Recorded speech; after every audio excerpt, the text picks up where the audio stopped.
Olha só, Zelensky usurpou o poder na Ucrânia. Quem disse isso foi o presidente da Duma russa. A Duma russa é a Câmara Baixa ali do parlamento russo. Ele chama... eu não vou pronunciar o nome dele porque é muito complexo. Mas é o seguinte, ele disse que o mandato presidencial de Zelensky expirou e a sua permanência no poder contradiz a Constituição da Ucrânia, professor. Como chamar uma figura dessa... você que é jornalista, né?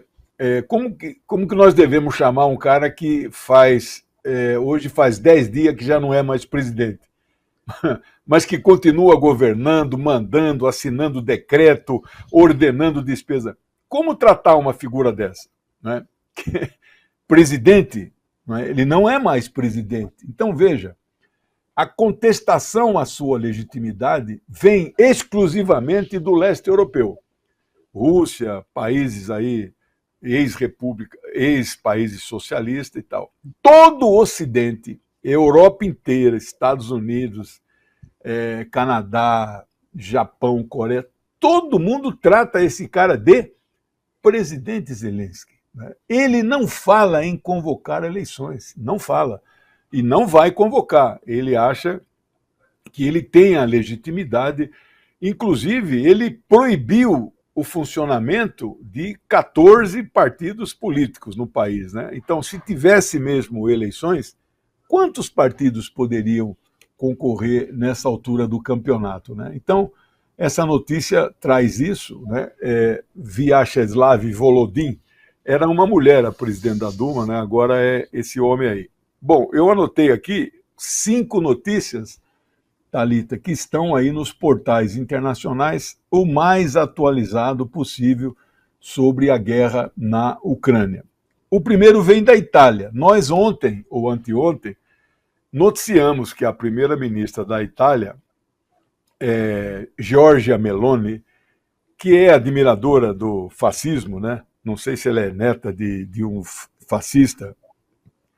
O vice-presidente, a Itália tem presidente, mas não elege pelo voto direto. E tem vice-presidente. Como a Itália vive um período de extrema-direita muito forte no parlamento, eles elegeram o presidente e o vice de extrema-direita. Esse vice chama Matteo Salvini. Ele já foi até primeiro-ministro da Itália, é um homem de extrema-direita, né? E ele disse o seguinte, que Josep Borrell, que é o chefe da diplomacia da União Europeia, que é uma espécie de ministro das Relações Exteriores da União Europeia, que funciona como se fosse um país, o Borrell está defendendo que a Ucrânia tenha o direito de atacar a Rússia no seu território com armas fabricadas pelo Ocidente, especialmente os Estados Unidos. O Borrell, eu acabei de ver uma entrevista dele, ele não fala abertamente a favor, mas ele diz que crescem as vozes dentro da União Europeia a favor de autorizar a Ucrânia a usar armas dos Estados Unidos para atacar cidades russas. Então ele foi na mesma linha da primeira-ministra e disse que, se depender desse Josep Borrell, a Terceira Guerra Mundial vem vindo aí, porque a Rússia jamais aceitará ser atacada por esse tipo de armamento ocidental. Terá uma resposta que será a Terceira Guerra. Então veja que coisa interessante. Pessoas de direita e de extrema direita se colocando contra a internacionalização da guerra, né? São tempos assim que a gente tem que estudar melhor, né? Isso coloca aquele debate que eu tenho levantado. Qual é o tamanho da frente ampla mundial para derrotar o imperialismo? Cabe gente de direita nesta frente? Então não vou dar uma resposta, vocês pensem por vocês. A segunda notícia está em todos os portais, inclusive o New York Times. O Lavrov, Sergei Lavrov, que é um diplomata que vem da era da União Soviética, é o mais antigo, ele admite um acordo de paz imediatamente para parar a guerra na Ucrânia. Mas ele impõe uma condição. Quando ele fala, é a opinião do Putin, não é a mesma coisa o Celso Amorim e o Mauro Vieira. Eles não dão uma entrevista sem consultar o Lula.